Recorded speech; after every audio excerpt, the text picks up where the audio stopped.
I have fought for Uber drivers, Taxify and all digital hailing apps. I have spoken about the demolitions and even stopped demolitions that are going further. I have done a lot. In fact, if you gave me maybe an hour or so to just list the things I've done in the Senate, and I hope the next Senate of Nairobi will be able to fill in those big shoes, that response, because it is work that we've done. Let's push on with that aspect then. On, you talk about not having enough funds allocated to Nairobi given its place in the nation. However, there is the issue of not being able to actually get the potential revenue that it can get owing to the cartels in the city, which have been a thorn in the flesh of the administration, but it can be argued also fostered by the leadership. What will you do to get rid or deal with the cartels? Igathe, you have a minute and a half. Thank you very much for that question. Nairobi collects, for sure, way above 200 million shillings every day. But what ends up in Nairobi coffers is around and about roughly 40 million a day. So over 160 million shillings is lost every day. That's the fact. We've had a senator whose work is also oversight. And Senator Sakaja, you had a chance to be seen in this country oversighting the county of Nairobi. When push came to shove and the impeachment question came to the floor of Senate, it's up to Kenyans to see how you voted. Not only did you did not even take a decision, you abstained. You walked away from the conversation. We have not seen you. Nairobi County employees, in fact, we have to apologize to them. They do unbelievable. Their salaries are delayed. Their remittances are delayed. The Auditor General's report about Nairobi City County is that Nairobi City County's close has a debt of over 80 billion now. That is what it has been given an adverse opinion. But have we ever heard once our senator speak about it? And that's why I'm saying the oversight role he did not do very well. And he actually did not succeed in that oversight role. But the cartels we will deal with, because we have the numbers and we know who they are, and you have seen them even in the campaign season trying to fight and hide behind certain Sakaja, una muda wa dakika moja unusu kujibu. I'm actually quite tickled that Polycarp Igathe can talk about push coming to shove and me not making a decision.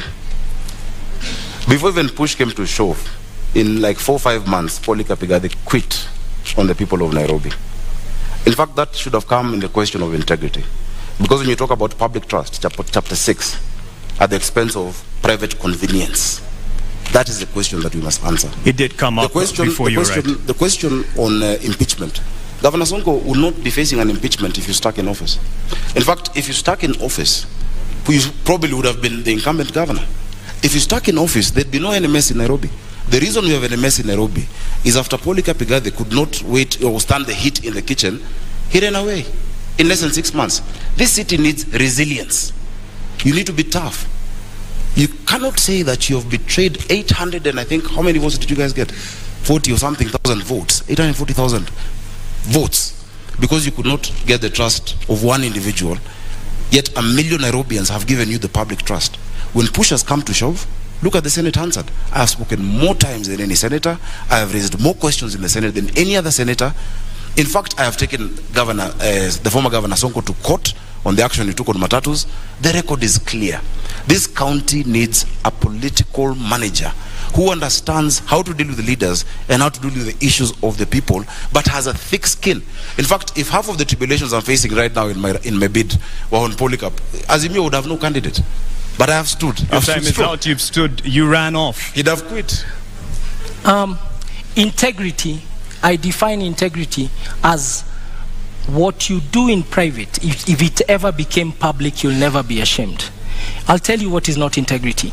Is uttering false documents and then standing here and saying I have integrity.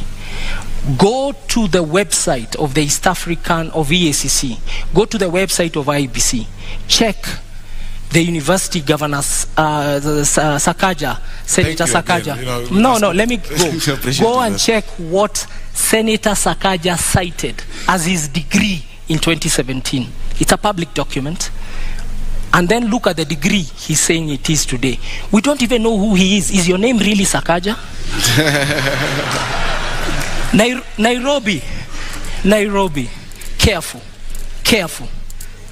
all of us, careful. We can no longer entertain charlatans in positions of high national responsibility. And charlatan is not an insult. It's people of questionable integrity. It's people and individuals who come to steal from you wholesale to distribute retail to their friends. And I submit to you, the man to my left will do exactly that. Careful. I think the man to my right did exactly that by running away from the mandate given to him by Nairobians. Actually, the entire mess we have in this city. Because when he ran away from office, and I think he said somewhere because he got a bigger salary somewhere, I don't know. This city went into a spiral. I assure you, even the drafting of the articles of transfer, I had to be involved because we had to rescue Nairobians. And he ran away from that public office. Now, if you cannot withstand the heat of a deputy governor, you can't run Nairobi City County. You have 85 MCAs, possibly 40 nominated, 125 MCAs. You have 17 constituencies. If just one Mike Sonko made you run, tomorrow matatus will strike. The next day, hawkers will be on the street. The next day, and you're trying to run this county by being popular, it will not work.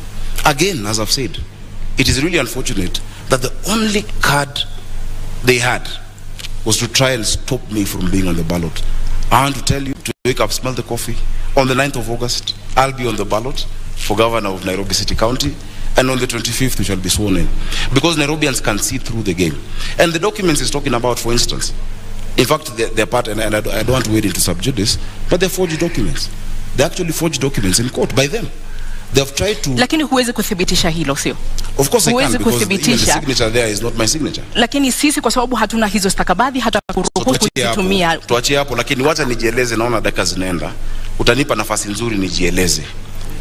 Mimi nimehitimu na nimesoma na nimesimamia watu wa Nairobi. Jina lako ni Sakaja? Not just in fair weather. Sakaja ni jina lako halisi? Nafikiri mlialika Sakaja. Jina lako ni Zubeida. Niko hapa kuuliza maswali, uko hapa kujibu, naomba. Ukiuliza swali ambao kama watu wa Nairobi wanasema haitoshi. Mwenzako amekuuliza swali. Kwa sababu uko hapa kujibu, ndio sababu tunakupa nafasi kujibu. Jina lako ni Sakaja. Out to the issues Nairobians are facing instead of trivializing this debate as to what my name is, honestly. My name is Arthur Johnson Sakaja. Naam. I'm the senator of Nairobi and the incoming governor, God willing, on the 9th of August. Asante kwa kujibu. And I want us to talk about water. Let's talk about the poverty our people are facing. Let's talk about sorting out mobility and transport. Let's talk about sorting out our children in school. Let's talk about the issues of the people. And the rest of the games being played by the state and our opponents can then have their way. Because Kenyans have seen. In fact, I want to give you full reassurance. Just yesterday, a few of the government administration officers have called me saying that they've been coerced into supporting the candidature of my opponent, and they've refused. Chiefs have refused. Well, DCs have refused. We can't quite verify that. That's your word. But you should also be able to verify the questions he has. I have 16 seconds. That's your word on that. But